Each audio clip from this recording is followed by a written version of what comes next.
So we have a wonderful array of speakers. The first is actually joining us from a rally in Florianopolis, and she is Camila Escalante. I'll briefly introduce her. She's the woman behind Kawsachun News, a media outlet based in Bolivia, and also known for her correspondent work reporting around Latin America. She is the Latin American correspondent for Press TV. She co-hosts Latin America Review, a new weekly program podcast where you can hear interviews with Latin American and Caribbean leaders and analysts in English. Camila's family are FMLN revolutionary former combatants. She has previously been based in Quito, Havana and Caracas. She is currently based in La Paz and is reporting on campesino movements across the continent. Now, I've realized I did promise that I would take Radhika to explain the interpretation, but since I've introduced Camila, I suggest she speaks next. You'll need to unmute yourself, Camila, and then Radhika will explain a little bit, because two of the speakers are being interpreted, how that all works. Camila, over to you. Well, thank you for having me.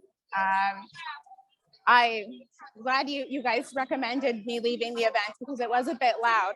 So like Ellen said, I am in Florianopolis in the state of Santa Catarina in the south of Brazil.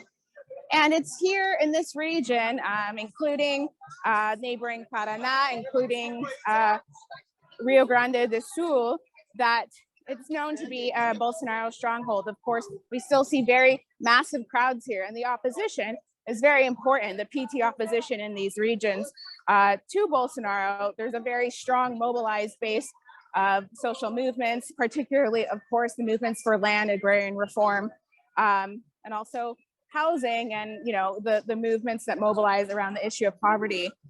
So I just wanted to make a couple of points in case I'm not on here very long. I don't know how the internet situation is going to be, but I did want to start with addressing some of the things that we see kind of in the Anglo sphere on social media, and also in alternative and mainstream media. I think here there are no illusions over the fact that Lula is he's no Hugo Chavez. In fact, at this point, at this stage in the race, I believe that Lula and his party, they're strategizing about actually going after the people who may in fact be falling for the anti-Venezuela propaganda in the media. It is the anti-imperialist left and the social movements who are the base of his campaign and his movement, and have been calling for his return to power since 2016.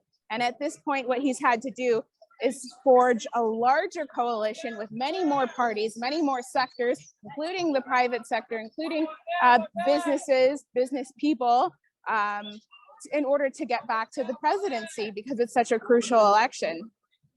Anyone who's ever lived anywhere where there has never been a socialist government, or those who have lived somewhere where there has been a social government, should appreciate the difficulty there is in getting elected in the first place, and also the difficulty in maintaining power.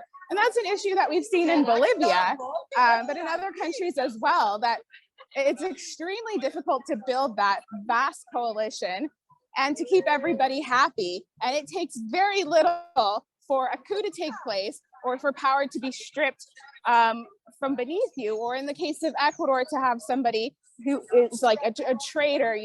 We had a lot of people turn on the PT and Dilma during the 2016 coup.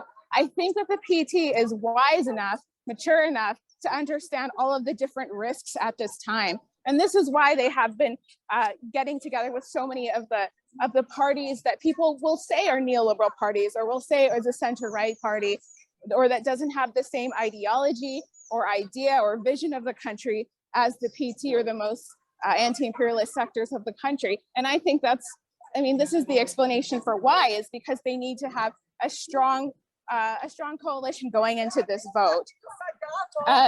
So Lula is actually going after the issues that most affect the broadest section of the population. He's not standing up on stage today when he arrives talking about these, hard left issues. He's not trying to appease some sort of Twitter crowd. In fact, on the contrary, he's going after issues that affect most working class people, which is housing, employment, pensions, poverty, and hunger, production, land, and economic stability. Those are the promises he wants to be making to people. And, you know, again, Lula may not be sleeping with a copy of Capital Volume 1 under his pillow every night, but working class Brazilians know what works best and what will improve their living standards, which is practical economic policy measures of the PT. And this is why they elected him for 2 consecutive governments, and then they came back and elected Dilma. And of course, they have been wanting to bring Lula back into power since that period. And the PT's vision is really about the potential to have a high living standard in a very short period of time in this country. I mean, this is the vision of the Sandinistas in Nicaragua, the vision of the MAS in Bolivia. It is not about some vague notion of, you know, revolutionary this or that, or trying to change the whole world. This is about trying to immediately take measures that will help the broadest section of the population. Given the vast hunger and unemployment and extreme poverty that has been brought back since the 2016 coup of Michel Temer, followed by Jair Bolsonaro. It's very simple. It's as simple as that.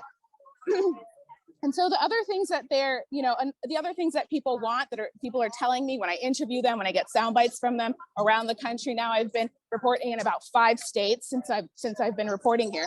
They want respect for the democratic institutions of this country. They want respect and rights for, you know, fundamental rights for working class people, particularly respect and human rights for the Black and Afro descendant population of this country, for the indigenous population of this country, and respect for the environment, better policies for the environment. Of course, those have deteriorated under the Bolsonaro government. They also want, you know, respect throughout the world from other countries through the correct type of participation in multilateral bodies like the United Nations, like BRICS.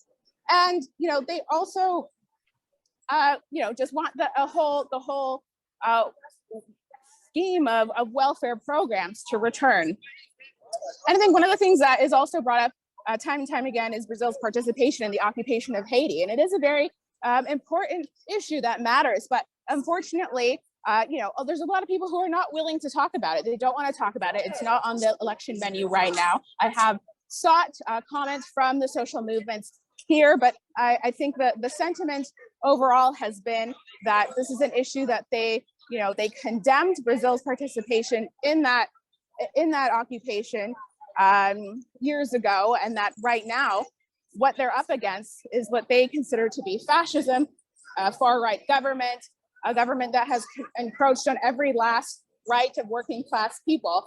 And so while it is an important issue, it has not swayed the overall perception of Brazilians who since 2016 have made huge efforts to bring him back to the presidency.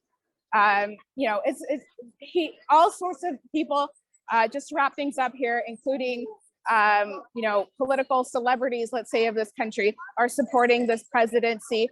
I think right now the call overall is just to get him, and this has been the slogan in these past rallies, is to get him elected in just one round and to be able to restore those fundamental rights and economic rights of people throughout the country. So thank you so much for your time, guys. And I'm gonna head back in now. And I will definitely watch the rest of the recording once I'm back into, when I have connection again later on. And I'm so sorry I can't stay for the Q&A. I'm Michael Hudson. I'm appearing here for the International Manifesto Group. If you like this video and ones like it, please subscribe. For more information, go to the address on the screen.